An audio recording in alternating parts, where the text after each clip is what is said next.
Okay, like I said in my last video I made about pricing, like I totally get that it's frustrating that we can't just like tell you so you could like plan ahead and come with like the right amount of money.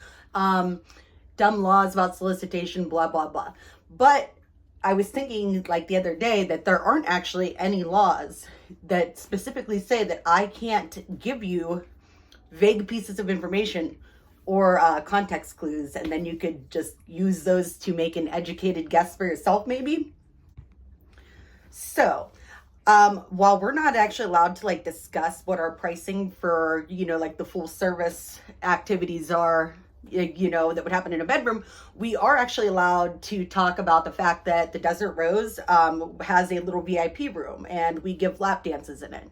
And the lap dances are priced at $60 a song or $150 for 3.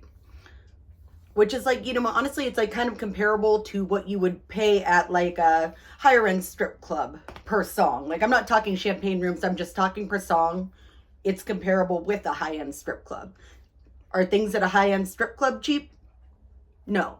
So are you really going to get a bargain deal on the price of full service with that little bit of information?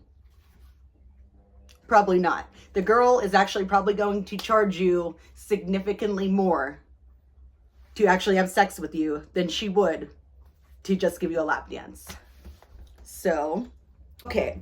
So, clue number 2 is that while us brothel workers can't, talk about our prices, who can?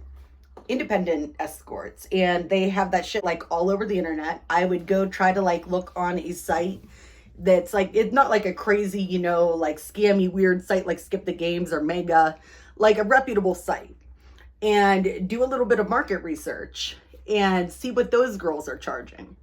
Then imagine that those girls had to pay actual, business overhead, like, business licenses, taxes, medical visits, 50-50 cut with a house, right? So obviously they would probably double or triple their prices to make it still make sense to do that work with all of that overhead.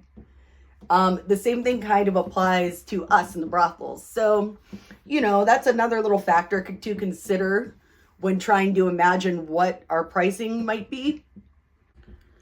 And this little tidbit right here is not as much of a clue as it is just like, helpful information. And I don't know, mainly applying just to me, right?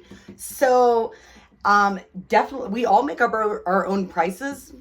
And I definitely raise mine if somebody is an asshole to me during like, just like the walkthrough of the tour. Because it's like, dude, if you can't conceal your general unlikability within like the 2 minutes that it takes for me to give you a tour, if you're like already pushing boundaries or grabbing me or being rude or you smell bad, well, guess what?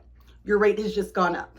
So, I'm sure that, not everybody's going to come out right and admit that, but, no matter who you're coming to see, I feel like being nice and, respectful during like the tour and the negotiation process will probably get you a lot farther in like, getting like a fair price. That's all I have to say about the pricing, because that is all that I'm actually sure that I am allowed to say without getting in trouble. So there you go.